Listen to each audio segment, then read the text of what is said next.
After hearing this story, tears will flow in the eyes.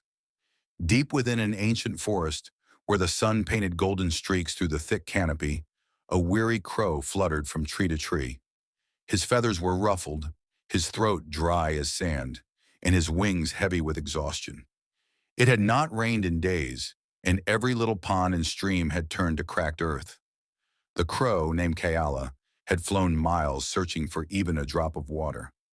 His beady eyes scanned the ground below, but all he saw were thirsty animals, desperate for relief. His beak, usually sharp and strong, felt weak. Hope began to slip from his heart like sand through fingers. Just as Kala thought he could go no further, he spotted something unusual, a small clay pot sitting under a tree. He dove down with the last of his strength and peered inside. His heart leaped. There was water, but only a little, settled at the bottom, far beyond his reach. Kala tried dipping his beak, but it was no use. He tried pushing the pot over, but it was too heavy. He had heard stories of his ancestors dropping stones into a pot to raise the water level, but the forest floor was bare, offering no pebbles. Tears welled up in his eyes. Was this how his journey would end? Alone, tired and thirsty? Just then, the sound of footsteps approached.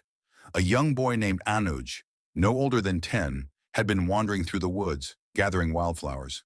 He paused when he saw the tired crow, his head tilted as if in silent conversation. The boy's heart ached at the sight of the suffering creature. With gentle steps, Anuj walked to the pot. He understood the crow's struggle. Without hesitation, he pulled out his own small water bottle, one his mother had given him before he left home. It was not full, but it was enough.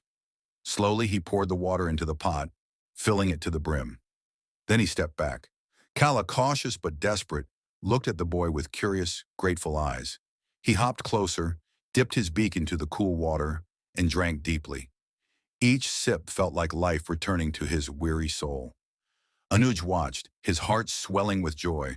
He knew animals felt emotions, just like humans. Today he had given life to a creature in need, and it felt more rewarding than anything he had ever done. Kala, now refreshed, lifted his head and looked at the boy once more. With a grateful caw, he spread his wings and soared into the sky, stronger than before. But he did not leave without a final gesture, circling above Anuj as if offering his silent blessing. As the crow disappeared into the horizon, Anuj smiled. His small act of kindness had made a difference. And so the forest whispered a new story, a story of compassion, of understanding, and of a boy whose heart was as vast as the sky.